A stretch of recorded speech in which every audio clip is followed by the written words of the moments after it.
Seul est mon espérance, sa justice est mon assurance.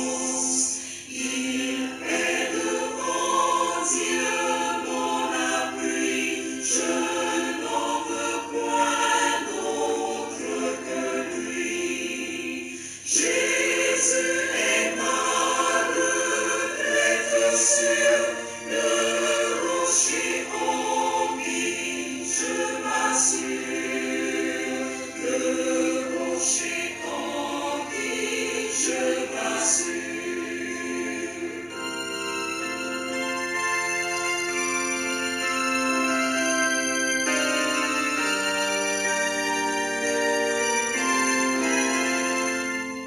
Toute autre asile est périssable, toute autre appui n'est que du sable. Il n'a posé ce fondement, travaille et souffre pleinement. Jésus est ma retraite sûre, le rocher en qui je m'assure, le rocher en qui je m'assure. Lorsque sur moi sa valeureuse, sa croix d'anime m'encourage, quand tout autour de moi, sa présence soutient ma foi. Jésus est ma retraite sûre, le rocher en qui je m'assure, le rocher en qui je m'assure.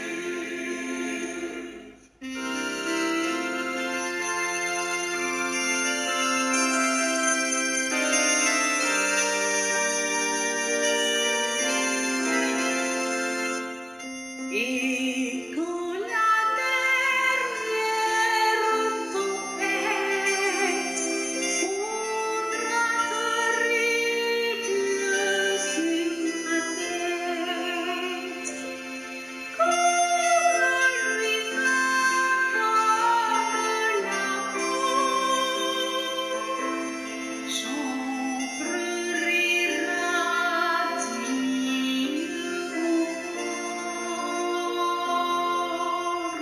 Jésus est ma retraite sûre, le rocher en qui je m'assure, le rocher en qui je m'assure. Jésus est ma retraite sûre, le rocher en qui je m'assure, le rocher en qui je m'assure. Je t'exalterai, ô mon Dieu, mon roi, et je bénirai ton nom à toujours et à perpétuité. Chaque jour je te bénirai, et je célébrerai ton nom à toujours et à perpétuité. L'Éternel est grand et très digne de louange, et sa grandeur est insondable. Que chaque génération célèbre tes œuvres et publie tes hauts faits. Je dirai la splendeur glorieuse de ta majesté. Je chanterai tes merveilles. On parlera de ta puissance redoutable et je raconterai ta grandeur. Qu'on proclame le souvenir de ton immense bonté et qu'on célèbre ta justice. L'Éternel est miséricordieux et compatissant, lent à la colère et plein de bonté. L'Éternel est bon envers tous, et ses compassions s'étendent sur toutes ses œuvres. Toutes tes œuvres te loueront, ô Éternel, et tes fidèles te béniront. Ils diront la gloire de ton règne, et ils proclameront ta puissance pour faire connaître au Fils de l'homme ta puissance et la splendeur glorieuse de ton règne. Ton règne est un règne de tous les siècles, et ta domination subsiste dans tous les âges. L'Éternel soutient tous ceux qui tombent, et il redresse tous ceux qui sont courbés. Les yeux de tous espèrent en toi, et tu leur donnes la nourriture en son temps. Tu ouvres ta main, et tu rassasies à souhait tout ce qui a vie. L'Éternel est juste dans toutes ses voies, et miséricordieux dans toutes ses œuvres. L'Éternel est près de tous ceux qui l'invoquent, avec sincérité. Il accomplit les désirs de ceux qui le craignent, il entend leurs cris et il les sauve. L'Éternel garde tous ceux qui l'aiment et il détruit tous les méchants. Que ma bouche publie la louange de l'Éternel et que toute chair bénisse son saint nom, à toujours et à perpétuité. Amen. Bien-aimés, c'est par ces paroles du psaume 145 que je voudrais vous saluer et proclamer la paix et les bénédictions de Christ sur votre vie. La grâce, la miséricorde et la paix vous sont données de la part de Dieu notre Père, de la part de Jésus-Christ, le Fils du Père, notre Sauveur, et de la part du Saint-Esprit, notre consolateur et notre guide. Amen. Invoquons la présence du Seigneur au milieu de nous. Seigneur, sois au milieu de nous. Béni sois-tu, ô Seigneur des rois. Loué sois-tu, Seigneur des seigneurs. Bien-aimés, louons le cantique par le chant de gloire à Dieu numéro 23 de notre recueil. Gloire à Dieu numéro 23, grand Dieu, nous te louons.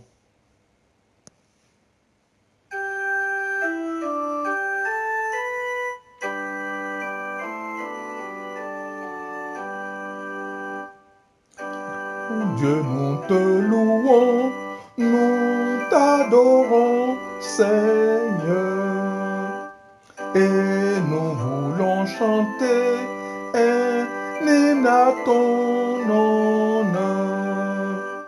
L'univers tout entier règne et te révère comme son créateur, son monarque et son père.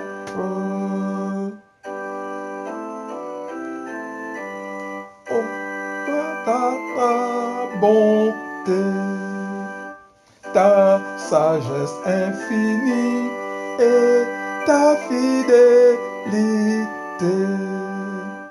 Les saints et les martyrs, apôtres et prophètes, tous de ta volonté se font les interprètes. L'Église qui combat, répandue en tout lieu, et celle qui déjà triomphe dans les cieux. Vers toi, Père éternel, vers Jésus, ton image. D'un cœur et d'une voix font monter leur hommage. Ô Dieu de l'univers, ô Maître souverain, ton règne est infini, ton nom est 3 fois saint. Ta gloire et ta grandeur éclatent dans le monde. Tout marque ton pouvoir, les cieux, la terre et l'onde. Nous célébrons le nom de notre Rédempteur. Nous exaltons l'Esprit, le Saint Consolateur. Ô Roi de gloire, ô Christ, Fils éternel du Père, pour sauver les pécheurs, tu t'es fait notre frère. Bien-aimé, notre Dieu est saint. C'est le Dieu 3 fois saint qui a horreur de péché, mais dont l'amour pour les pécheurs est infini. Il convient donc que le pécheur qui vient à sa présence se purifie et se sanctifie. Car sa parole nous dit en 1 Jean 1, 8 et 9, si nous disons que nous n'avons point de péché, nous nous trahissons nous-mêmes et la vérité n'est point en nous. Si nous confessons nos péchés, il est fidèle et juste pour nous les pardonner et pour nous purifier de toute iniquité. En effet, l'Écriture, en divers passages, nous invite à reconnaître et à confesser nos nombreux péchés et notre méchanceté. Elle nous convie à ne pas les dissimuler, ni les voiler devant la face du Dieu Tout-Puissant, notre Père Céleste, aux yeux de qui tout est à découvert, mais à les confesser avec un cœur humble, soumis, pénitent et obéissant, afin d'en obtenir le pardon par sa bonté et sa miséricorde infinie à travers ses nombreuses promesses. C'est pourquoi je vous invite, frères bien-aimés, vous qui êtes présents par les moyens des ondes, à vous joindre à moi et à vous approcher avec moi du trône de la grâce céleste pour confesser sincèrement nos péchés.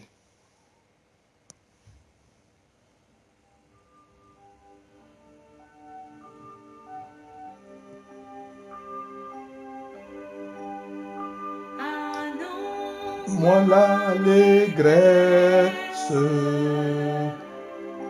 et la joie et les eaux que tu as brisées se réjouiront. Annonce-moi l'allégresse et la joie et les eaux que tu as brisées se réjouiront. Détourne ton regard de mes péchés, efface toutes mes iniquités. Ô Dieu, crée en moi un cœur pur, et les eaux que tu as brisées se réjouiront. Annonce-moi l'allégresse et la joie, et les eaux que tu as brisées se réjouiront. Annonce-moi l'allégresse et la joie, et les eaux que tu as brisées se réjouiront. Détourne ton regard de mes péchés, efface toutes mes iniquités. Ô Dieu, crée en moi un cœur pur, et les eaux que tu as brisées se réjouiront, et les eaux que tu as brisées se réjouiront.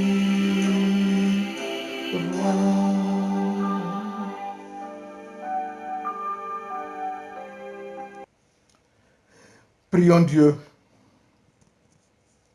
Père, nous reconnaissons devant toi que nous ne sommes pas dignes de ton amour et nous confessons qu'il y a beaucoup en nous pour te déplaire. La tiédeur de notre amour, la faiblesse de notre foi, la pauvreté de notre service. Mais nous savons que tu nous aimes et que tu pardonnes nos fautes quand nous te le demandons. Par ta grâce, tu es présent dans notre vie et dans le monde. Augmente notre foi. Donne-nous confiance en toi.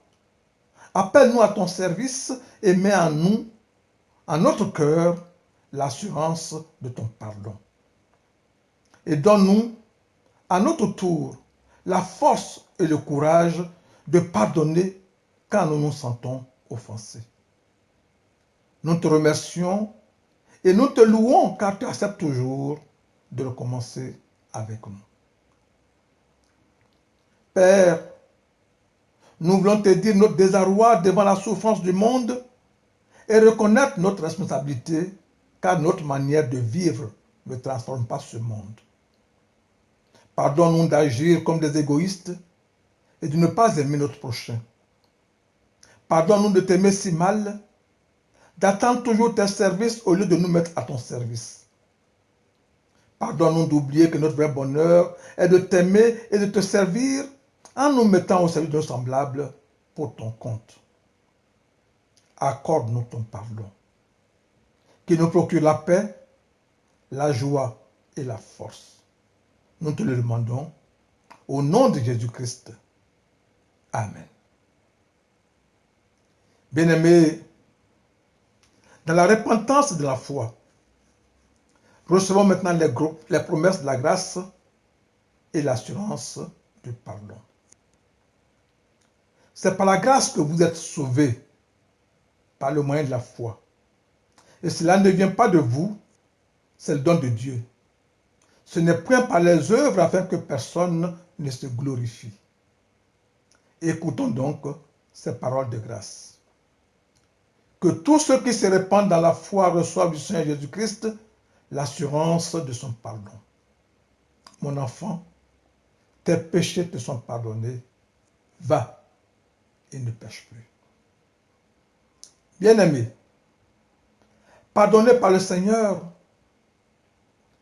proclamons sa gloire et rendons-lui grâce. Manifestons notre reconnaissance par des louanges, par des actions de grâce. Oui, ouvrons la bouche et louons Dieu. Disons-lui merci pour tous ses bienfaits pour nous. Seigneur, je veux te dire merci. Merci de m'avoir créé. Merci de m'avoir accepté comme enfant. Merci de m'aimer, de me protéger, de me diriger, de me conduire, de veiller sur moi. Merci de prendre soin de moi. Merci de pouvoir à mes besoins, de satisfaire à mes désirs, d'être à mon écoute. Merci pour ta présence dans ma vie. Merci pour la paix, pour la joie, pour la tranquillité et la sérénité que ta présence m'apporte. Merci pour mon âme que tu bénis. Merci pour mon âme que tu restaures, pour mon âme que tu rassures en dissipant toutes mes angoisses, toutes mes craintes, toutes mes frayeurs, toutes mes inquiétudes, toutes mes peurs, en te chargeant toi-même de mes ennemis. Car lorsqu'ils s'assemblent nombreux pour attenter à ma vie, pour chercher à me détruire et à me nuire, c'est toi qu'ils ont en face d'eux, car ma vie est cachée en toi par Jésus-Christ. Tu les confonds, tu les disperses, tu les mets en déroute. Tu vois à l'échec toutes leurs attaques, tous leurs complots, toutes leurs manigances et tous leurs plans contre moi. Tu rends inoffensive les armes qu'ils ont forgées contre moi. Tu me donnes la victoire sur eux. Tu me les assujettis. Tu me les foules aux pieds. Tu m'élèves au-dessus d'eux. Tu changes les malheurs qu'ils me souhaitent en bonheur. Tu transformes toute la malédiction qu'ils prononcent contre moi en bénédiction. Et là où ils veulent me voir par terre, anéanti, détruit, humilié, toi tu me maintiens debout. Tu me relèves, tu me restaures, tu me rétablis et tu me combles de grâce et de bien. Merci pour la nuit que je viens de passer, pour le combat que tu as mené pour moi et pour les victoires que tu as remportées pour moi. Merci pour cette nouvelle journée que tu me donnes. Merci pour l'air que je respire, pour la santé que tu me donnes, pour le pain de ce jour. Seigneur, merci. Merci pour tout. Merci Seigneur. Amen. Bien-aimés, nous sommes devant notre Dieu, notre Yahvé Jireh, Dieu bon et miséricordieux, lent à la colère et riche en bonté. Notre Dieu qui n'a de cesse de nous écouter et de nous exaucer. Entrons donc dans ce moment d'intercession en proclamant notre foi chrétienne par le symbole de Nicée. Je crois en un seul Dieu, le Père Tout-Puissant, Créateur des cieux et de la terre, de toutes choses visibles et invisibles, et en un seul Seigneur Jésus-Christ, le Fils unique de Dieu, engendré du Père avant tous les siècles, Dieu de Dieu, lumière de lumière, vrai Dieu de vrai Dieu, engendré et non pas fait, consubstantiel au Père, par qui tout a été fait, qui pour nous hommes et pour notre salut est descendu du ciel, s'est incarné du Saint-Esprit et de la Vierge Marie, et s'est fait homme, et a aussi été crucifié pour nous sous Ponce Pilate. Il a souffert, il a été enseveli, et le troisième jour, il est ressuscité selon les Écritures. Il est monté au ciel, et s'est assis à la droite de Dieu, du Père, et il reviendra pour juger les vivants et les morts, et son règne n'aura pas de fin. Et je crois au Saint-Esprit, le Seigneur et l'auteur de la vie, qui procède du Père et du Fils, qui, avec le Père et le Fils, est adoré et glorifié, qui apparaît par les prophètes. Et je crois une seule Église, sainte, universelle et apostolique. Je reconnais un seul baptême pour la rémission des péchés, et j'attends la résurrection des morts et la vie du siècle à venir. Amen. Père de miséricorde, tu as daigné faire entendre ta parole et nous permettre de t'offrir, dans la communion de ton Église universelle, notre adoration et nos actions de grâce. Veille à exaucer maintenant la prière que nous t'adressons pour la venue de ton règne. Mon Dieu, plus près de toi, plus près de toi, c'est le cri de ma foi. Plus près de toi. Dans le jour où l'épreuve déborde comme un fleuve, garde-moi près de toi, plus près de toi. Dieu d'amour, créateur et rédempteur de tous les hommes, qui veut que nous nous regardions mutuellement comme les membres d'une famille, destinés à nous retrouver ensemble devant toi au dernier jour, daigne bannir de nos cœurs l'envie, la méchanceté, l'avarice et l'orgueil. Revêt-nous d'humilité, de bonté, de patience, en sorte que nous soyons prêts à réparer nos injustices, à pardonner celles qu'on nous a faites et à nous aimer les uns les autres comme Christ nous a aimés. Aide-nous à régler notre vie sur ta volonté sainte et à marcher comme étant constamment sous tes yeux. Inspire-nous un vif sentiment de nos devoirs d'enfants de Dieu et le désir de le remplir à ta gloire. Plus près de toi, Seigneur, plus près de toi. Tiens-toi dans ma douleur, tout près de moi. Alors que la souffrance fait son œuvre en silence, toujours plus près de toi, plus près de toi. Grand Dieu, sois la force du faible, la richesse du pauvre, la consolation de l'affligé. Sois aussi le vrai trésor de ceux à qui tu accordes la prospérité sur la terre. Garde leur cœur de toute idolâtrie et donne-leur de mettre leur confiance en toi seul. Plus près de toi toujours, plus près de toi. Donne-moi ton secours, soutiens ma foi. Que Satan se déchaîne, ton amour me ramène toujours plus près de toi, plus près de toi.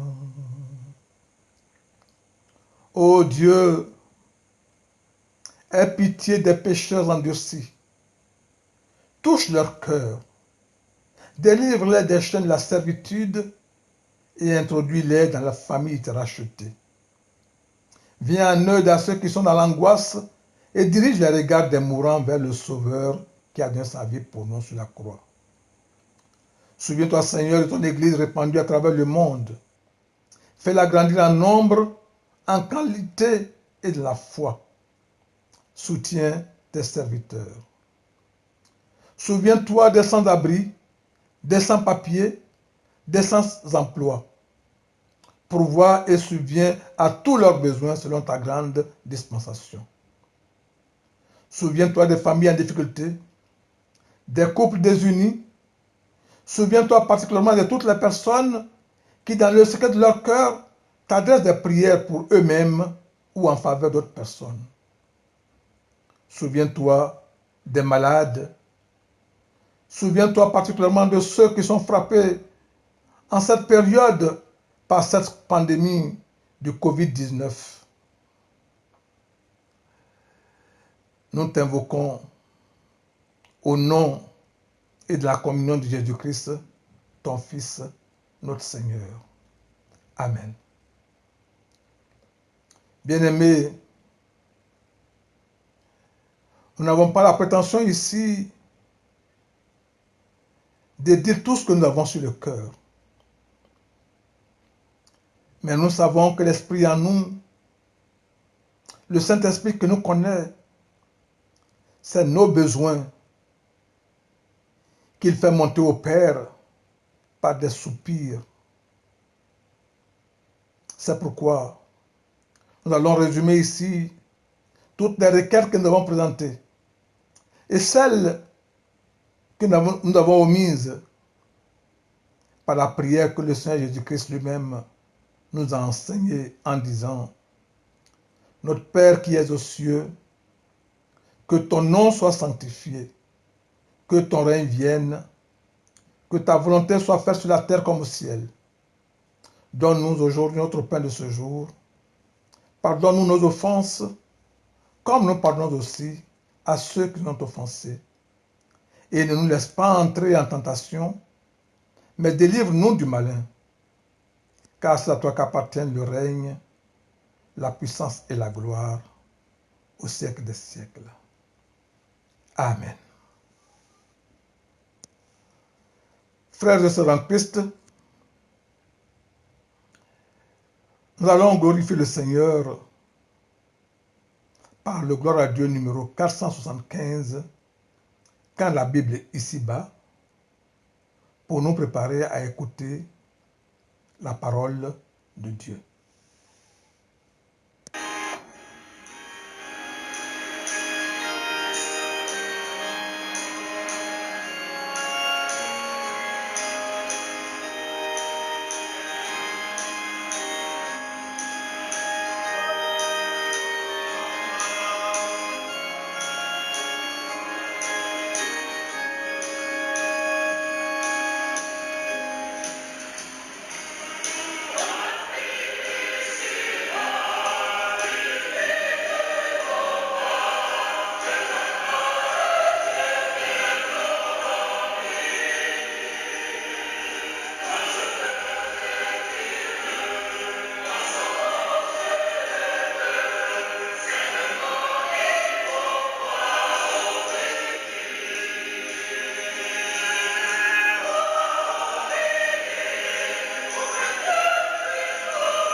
Les écluses célestes, pourquoi obéir,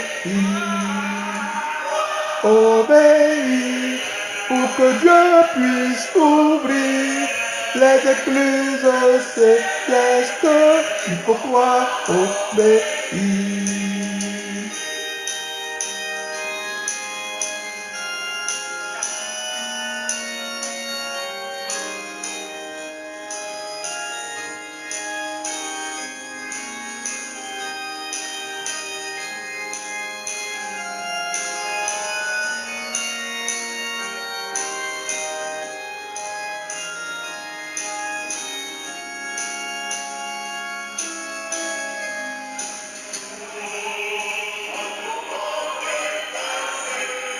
Nos incapacités,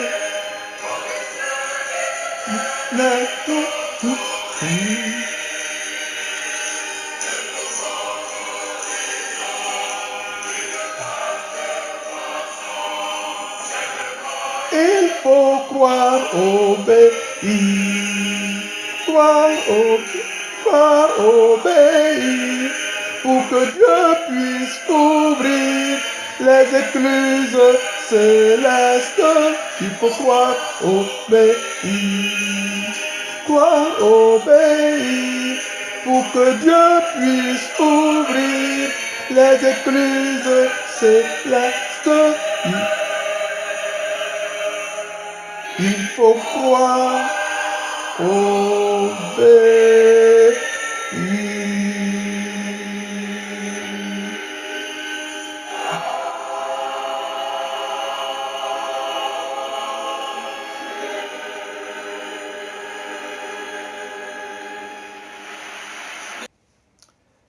Prions Dieu. Seigneur, nous te bénissons pour toutes les grâces que tu nous accordes, celles que nous connaissons et celles dont nous vivons sans avoir conscience. Au commencement, tu as créé les cieux et la terre par ta parole souveraine. Comme au premier jour du monde, ton Verbe reste créateur. En ce jour, dimanche 24 mai 2020, nous sommes assemblés devant toi pour que tu nous recrées à l'image de ton Fils. Tu l'as promis, Seigneur. Ta parole ne revient jamais à toi sans effet. Accomplis aujourd'hui la mission que tu lui confies, afin qu'elle nous façonne jusqu'à ce que le Christ soit formé en nous et que nous connaissions la plénitude de ta joie. Parle, ô Père, nous t'écoutons. Amen. Bien-aimés, notre texte de ce matin se trouve dans le Nouveau Testament. Dans l'évangile de Jésus-Christ selon Luc. Luc chapitre 24. Nous allons lire à partir du verset 46 jusqu'au verset 49. Luc chapitre 24, versets 46 à 49. Voici ce qui est écrit. Et il leur dit, ainsi il a écrit que le Christ souffrirait et qu'il ressusciterait des morts le troisième jour et que la repentance et le pardon des péchés seraient prêchés en son nom à toutes les nations, à commencer par Jérusalem. Vous êtes témoins de ces choses. Et voici, j'enverrai sur vous ce que mon Père a promis. Mais vous, restez dans la ville jusqu'à ce que vous soyez revêtus de la puissance d'en haut. Seigneur, tes paroles sont esprit et vie. Fais-nous vivre par elles. Amen. Amen. Bien-aimés,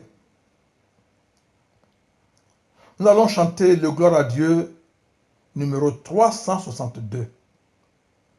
Publiez bien haut la grande nouvelle pour nous préparer à écouter le message, j'allais dire l'enseignement que le Seigneur veut nous donner ce matin. Gloire à Dieu numéro 362.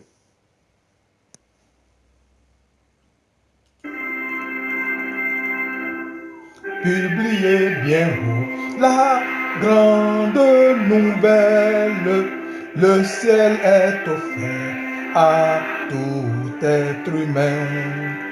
La route est tracée, un guide fidèle vous conduira par la main.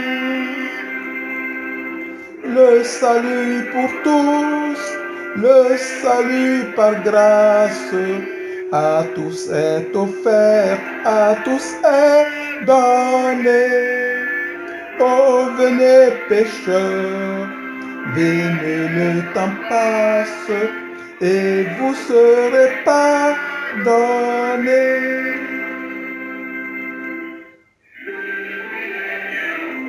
La grande nouvelle a tout effacé. C'est vous qu'il appelle, vous qui l'avez offensé. Le salut pour tous, le salut par grâce, à tous est offert, à tous est donné. Oh, venez pécheurs, venez, le temps passe, et vous serez pardonnés.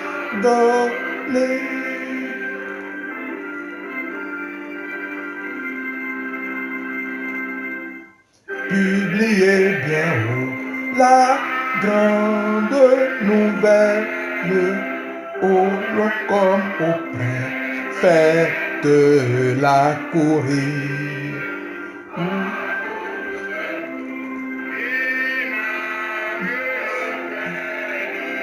Un pécheur a secouru, le salut pour tous, le salut par grâce, à tous est offert, à tous est donné. Oh, venez pécheurs, venez, le temps passe, et vous serez pardonnés.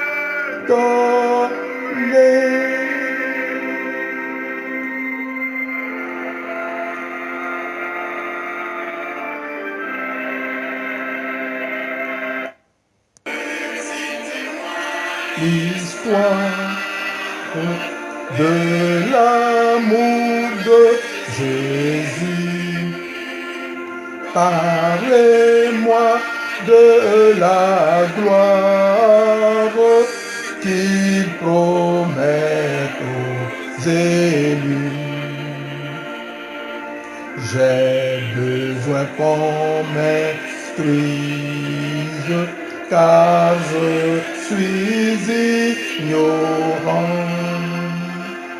Car Christ me conduise comme un petit enfant.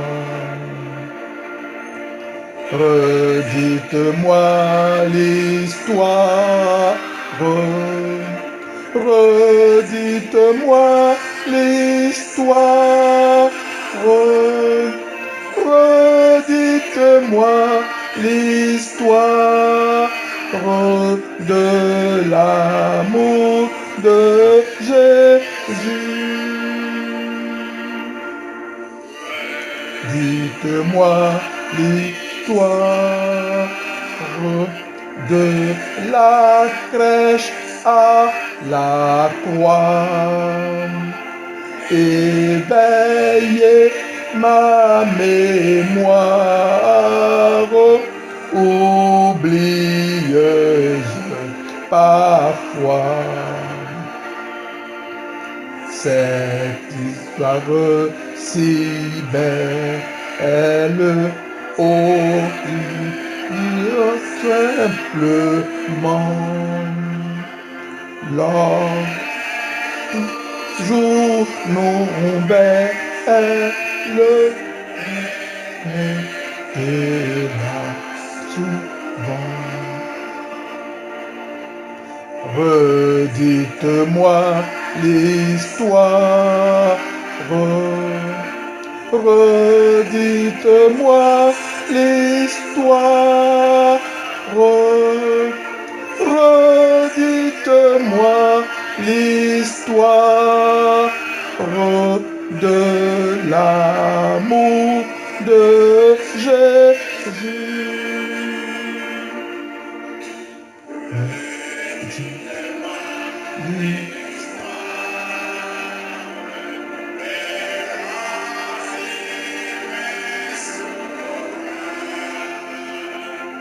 C'est lui dont la victoire a franchi le pécheur.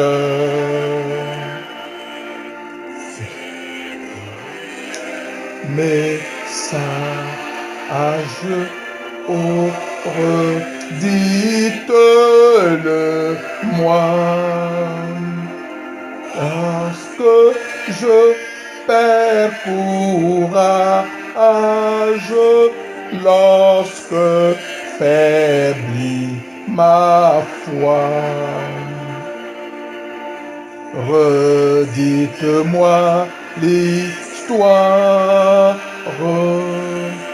redites-moi l'histoire, redites-moi l'histoire de l'amour de Jésus.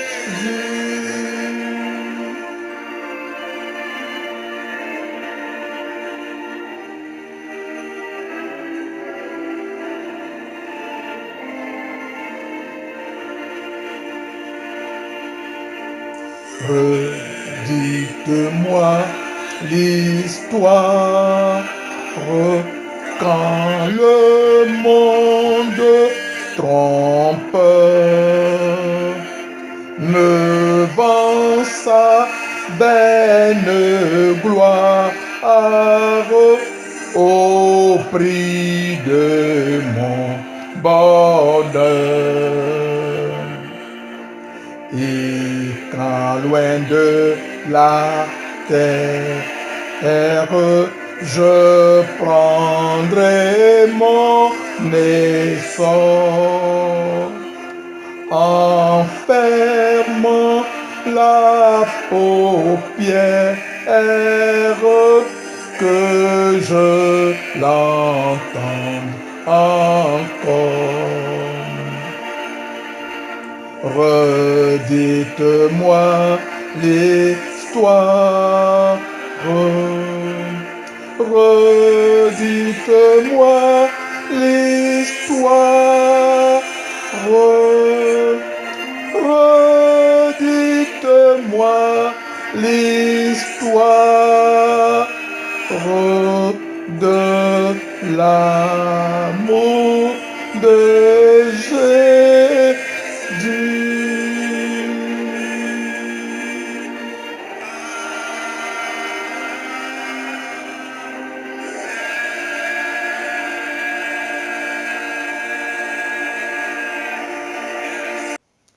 Prions Dieu. Dieu Tout-Puissant, rends-nous attentifs par ton Saint-Esprit, afin que nous apprenions, par l'écoute de ta parole, à discerner ta volonté et à conformer notre vie aux enseignements de ton évangile. Opère cette grâce à nous, pour l'amour de Jésus-Christ, ton Fils, notre Seigneur. Amen.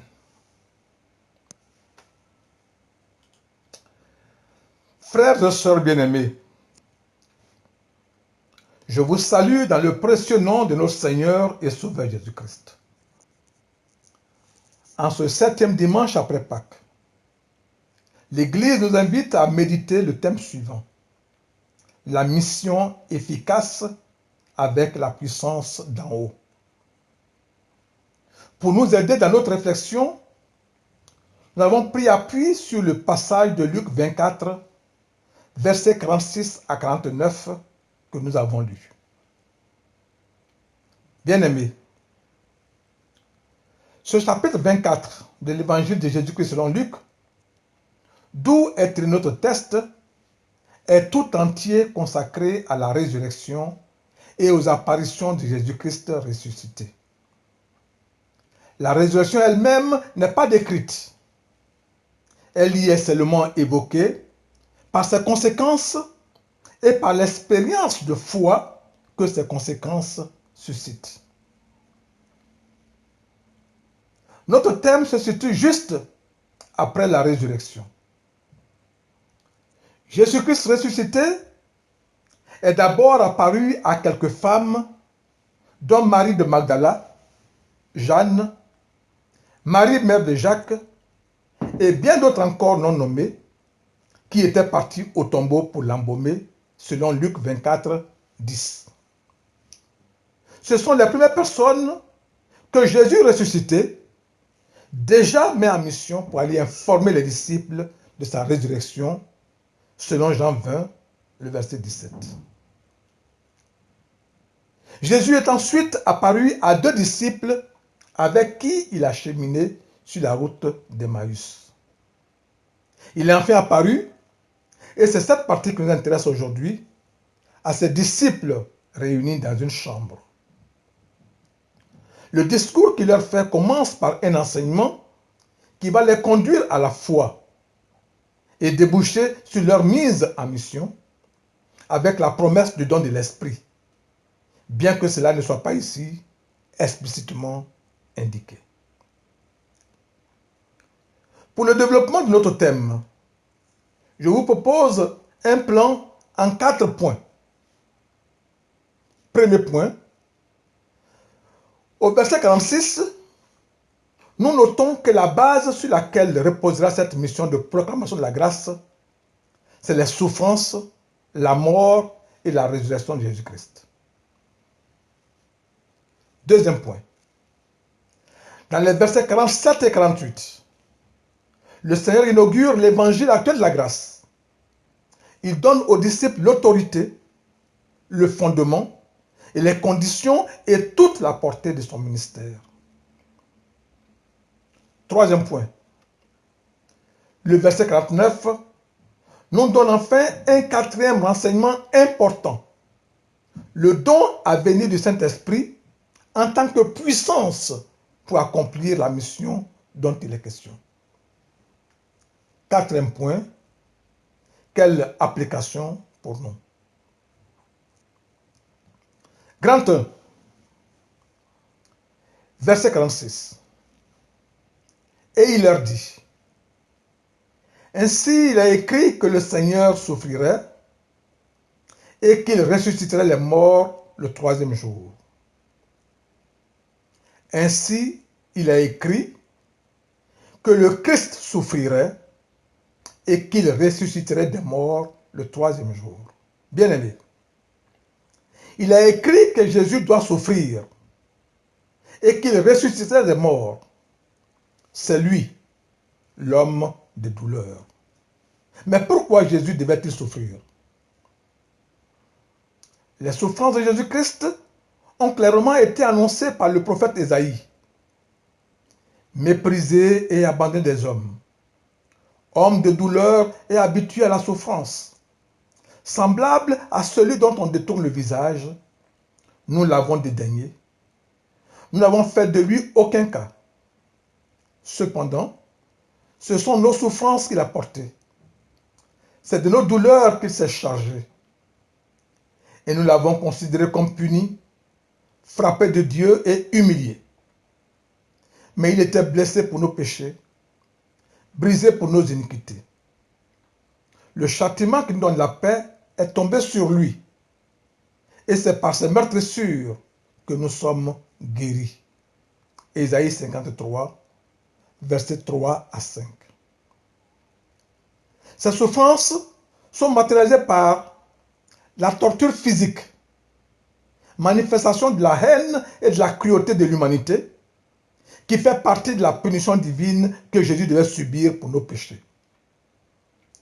Elle est la manifestation ultime de la haine et de la rage de l'homme pécheur contre le Dieu 3 fois saint. Mais ces souffrances sont aussi matérialisées par la haine absolue de Satan à l'égard de Dieu et de Jésus. Quels sont les résultats de la mort de Jésus? Bien-aimés, Jésus est mort pour le pardon de nos péchés. Nous savons que le premier homme, Adam, a été créé parfait, sans péché. Mais il a choisi de désobéir à Dieu. Sa désobéissance a eu de profondes répercussions sur tous ses descendants. La Bible nous explique que par la désobéissance de ce seul homme, tous les hommes ont été rendus pécheurs. Jésus aussi était né parfait. Mais lui, il n'a jamais commis de péché. Il pouvait donc légitimement être le sacrifice parfait de réconciliation pour nos péchés. De même que par sa désobéissance, Adam a transmis le péché à toute la famille humaine, de même par sa mort, Jésus a fourni le remède au péché pour tous ceux qui exercent la foi en lui. Alors qu'Adam a, en quelque sorte, vendu l'humanité au péché, Christ, en mourant sans avoir péché, a racheté l'humanité. En conséquence, si quelqu'un commet un péché, il a auprès du Père un avocat, Jésus-Christ, le seul juste, qui intercède pour lui. Jésus est mort afin que quiconque croit en lui ne périsse point, mais qu'il ait la vie éternelle. Bien qu'Adam ait été créé pour vivre éternellement, son péché lui a valu la condamnation à mort. Par Adam, le péché est entré dans le monde. Par le péché, la mort s'est étendue à tous les hommes parce que tous ont péché, ont hérité de ce péché originel. À l'inverse, la mort de Jésus a non seulement effacé la tâche laissée par le péché, mais elle a aussi annulé la condamnation à mort de tous ceux qui exercent la foi en lui. La Bible résume ainsi la situation. De même que le péché a régné avec la mort, de même aussi la faveur imméritée règne par la justice qui mène à la vie éternelle par Jésus-Christ notre Seigneur. Jésus est resté obéissant jusqu'à la mort. Même s'il avait un esprit et un corps parfait, Adam a désobéi à Dieu en désirant une chose qui ne lui appartenait pas. Souvenez-vous que Satan, l'ennemi juré de Dieu, a affirmé, selon Job 2, le verset 4, qu'aucun humain n'obéirait à Dieu de manière désintéressée, surtout si sa vie était en jeu. Pourtant, Jésus-Christ, l'homme parfait, homme à 100%, a obéi à Dieu et lui est resté fidèle, même face à une mort déshonorante et atroce, montrant ainsi qu'un être humain peut rester fidèle à Dieu face à n'importe quelle épreuve ou difficulté. Bien-aimés, Christ est assurément venu sur la terre pour nous montrer la voie qui mène à Dieu, pour nous révéler Dieu. Grand 2, versets 47 et 48.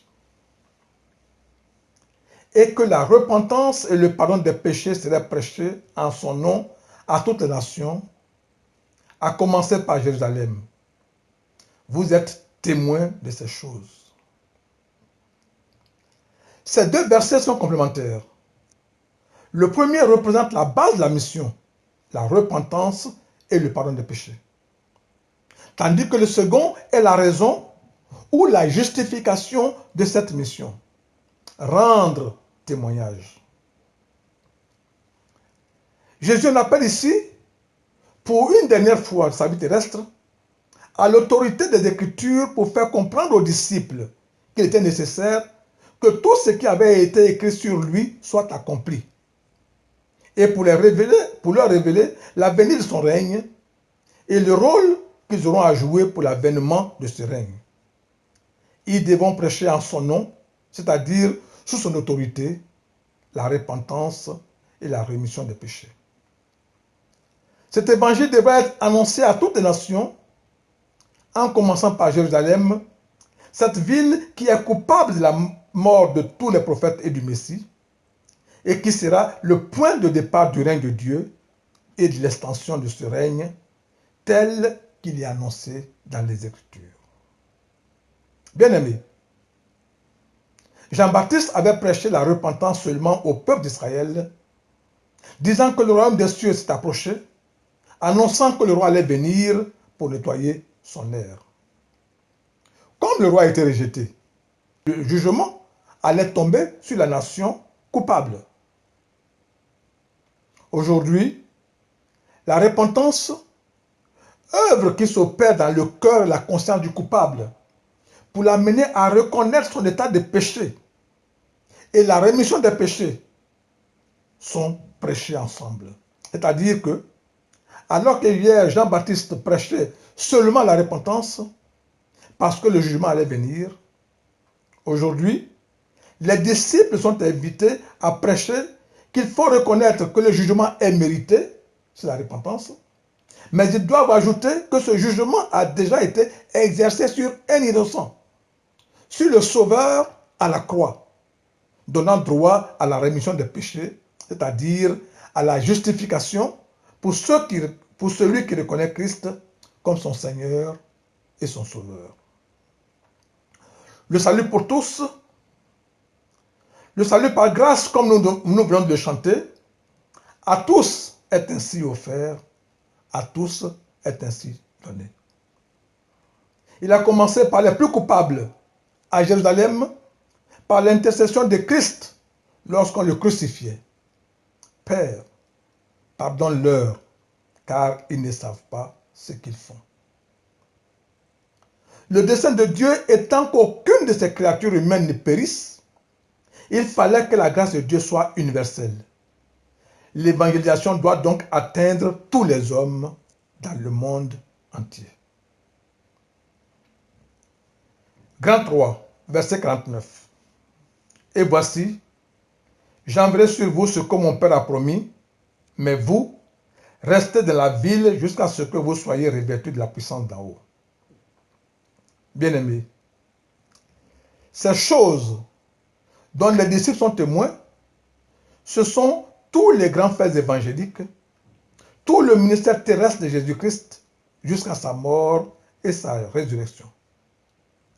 Mais pour devenir capable de rendre ce témoignage, il faut d'abord que les disciples aient vu s'accomplir en eux la promesse du Père, c'est-à-dire qu'ils aient été revêtus de la puissance d'en haut, le Saint-Esprit, sans lequel ils ne peuvent rien. Dieu en effet opère par le Saint-Esprit, agent actif de sa puissance. C'est pourquoi, avant que le Seigneur commence son ministère, il a été baptisé du Saint-Esprit dans le Jourdain. Par sa mort, le Seigneur a placé les disciples et tous les croyants d'aujourd'hui avec eux, dans la même position que lui-même, car à la croix, le jugement de Dieu a été exercé sur le vieil homme, de sorte que le croyant est devenu en Christ un homme nouveau. Il peut donc recevoir le Saint-Esprit, esprit de courage et de hardiesse qui bannit la peur et puissance de la vie nouvelle pour être témoin de Christ, c'est-à-dire pour aller dire au monde ce qu'ils ont vu de leurs yeux, ce qu'ils ont entendu de leurs oreilles, et accomplir à sa suite, sous son autorité et en son nom, l'œuvre de la grâce jusqu'à son retour. La mission efficace avec la puissance d'en haut. Quelle application pour nous? Bien-aimés, la Bible est constante quand elle met un accent particulier sur la prédication, c'est-à-dire la proclamation, la publication ou encore l'enseignement de l'Évangile, car c'est un ordre express de Dieu. Allez, faites de toutes les nations des disciples, les baptisant au nom du Père, du Fils et du Saint-Esprit, et enseignez-leur à observer tout ce que je vous ai prescrit. Matthieu 28, versets 19 et 20. L'évangéliste Luc va encore loin s'adressant aux croyants en affirmant qu'ils sont sauvés pour servir. C'est ainsi qu'il manifeste sa miséricorde avec nos pères et se souvient de sa sainte alliance de nous permettre, après que nous serions délivrés de la main de nos ennemis, de le servir sans crainte. Luc 1, 72 et 74. Cela signifie clairement que le chrétien, c'est-à-dire celui qui est sauvé parce qu'il a accepté Jésus-Christ, doit aussi partager la bonne nouvelle de salut qu'il a reçue avec son entourage. C'est le sens de la phrase « Allez, faites de toute nation des disciples ».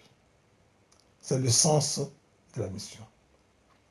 C'est parce que des personnes ont appliqué cette recommandation que nous avons aujourd'hui, nous aussi, reçu l'Évangile. Bien-aimés, il faut donc prêcher l'Évangile pour qu'il soit entendu. Car pour croire en Jésus-Christ, il faut avoir entendu parler de lui, d'où la nécessité du ministère de la parole. Car la foi vient de ce qu'on entend. Et ce qu'on entend vient de la parole de Christ. Romains 10, 17. C'est cette nécessité du ministère de la parole que l'apôtre Paul, dans cet extrait de son épître aux Romains, démontre par ses interrogations. Comment donc invoqueront-ils celui en qui ils n'ont pas cru? Et comment croiront-ils en celui dont ils n'ont pas entendu parler? Et comment en entendront-ils parler s'il n'y a personne qui prêche? Et comment y aura-t-il des prédicateurs s'ils ne sont pas envoyés? Romains 10, 14 et 15. Bien-aimés. Paul nous décrit ici le processus du salut par l'évangélisation.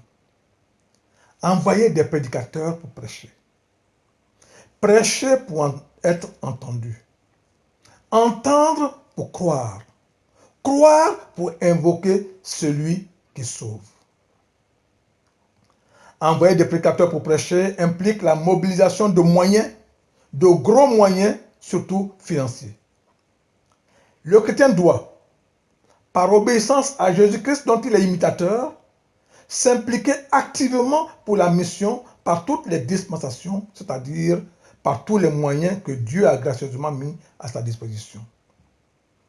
Il doit se rappeler que c'est faire œuvre biblique que de soutenir financièrement et matériellement l'œuvre de Dieu, et particulièrement les acteurs de cette œuvre de Dieu que sont les serviteurs de Dieu, car Dieu même, au moment du partage de la terre promise entre les 12 tribus d'Israël, a intentionnellement fait le partage en 11, disant que les enfants de Lévi, la tribu des Lévites, c'est-à-dire la tribu des serviteurs de Dieu, doivent vivre de leur sacerdoce, c'est-à-dire de leur travail, de l'œuvre de Dieu. Les sacrificateurs, les Lévites, la tribu entière de Lévi n'auront ni part ni héritage avec Israël. Ils se nourriront des sacrifices consumés par le feu en l'honneur de l'Éternel et de l'héritage de l'Éternel. Deutéronome 18, le verset 1. Autrement dit, c'est au serviteur de Dieu que nous devons faire les dons que nous voulons consacrer à Dieu. Car Dieu même ne descendra pas pour recueillir les dons que nous lui réservons. La mission efficace avec la puissance d'en haut. Que retenir? Bien-aimés, après avoir rassuré les disciples sur la réalité de sa résurrection et leur avoir prouvé qu'il était lui-même, le Seigneur Jésus-Christ leur ouvre l'intelligence pour connaître les Écritures en leur rappelant ce qu'il leur avait déjà dit lorsqu'il était avec eux.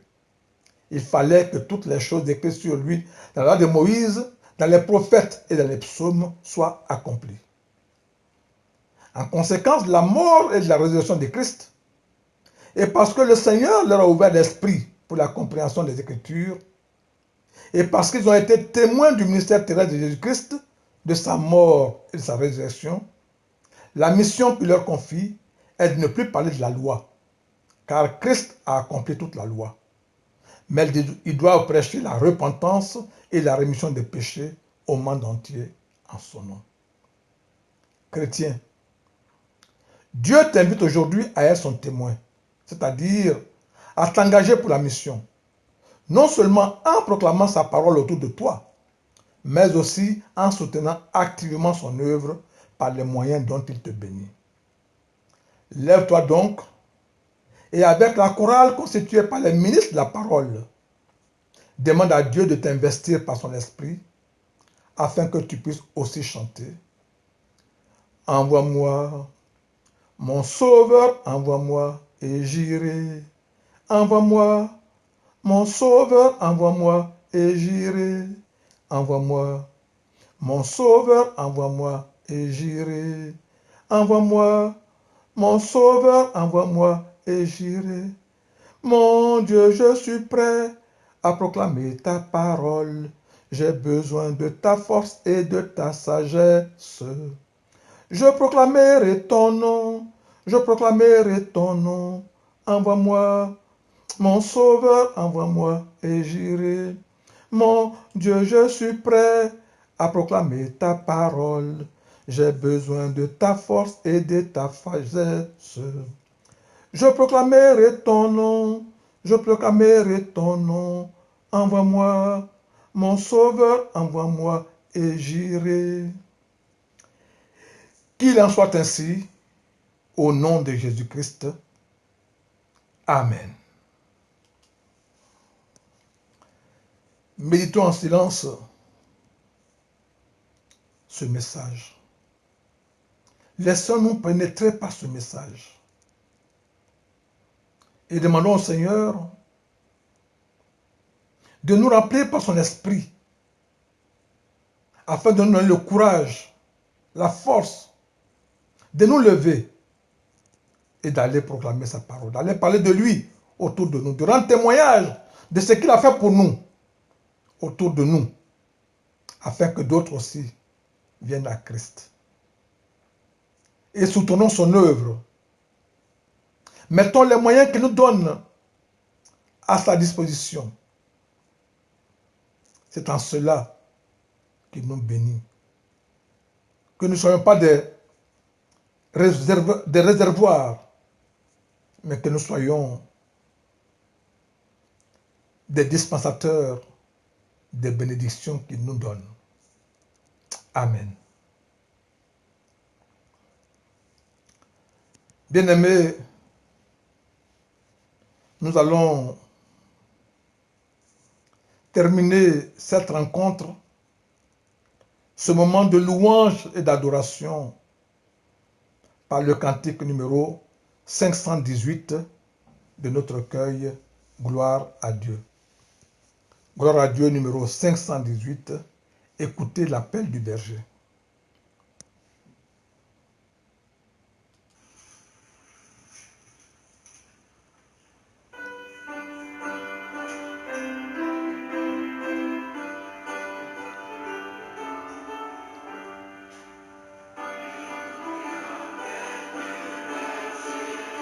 Il sait ses brebis en danger, il les appelle avec amour, espérant toujours leur retour.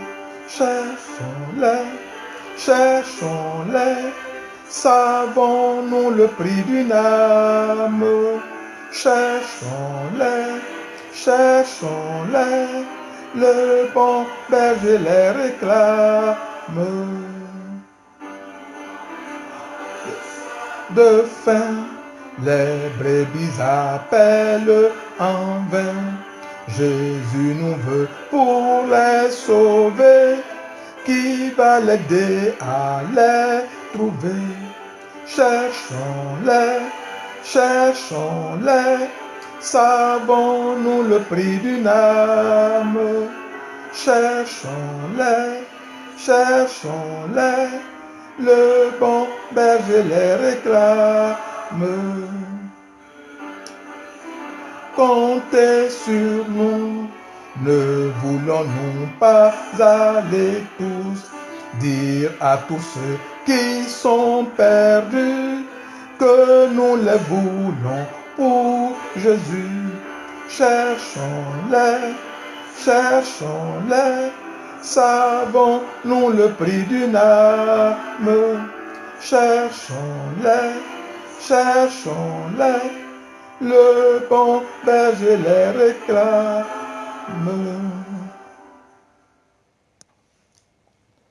Bien-aimés, écoutons l'exhortation de la part du Seigneur. Et que la repentance et le pardon des péchés seraient prêchés en son nom à toutes les nations, à commencer par Jérusalem. Vous êtes témoins de ces choses. Recevons la bénédiction de la part du Seigneur. Que l'Éternel vous bénisse et qu'il vous garde. Amen. Que l'Éternel fasse luire sa face sur vous et qu'il vous accorde sa grâce. Amen.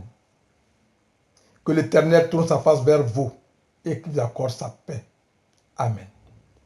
Allez dans la paix du Seigneur. Et bonne semaine à tous. Amen.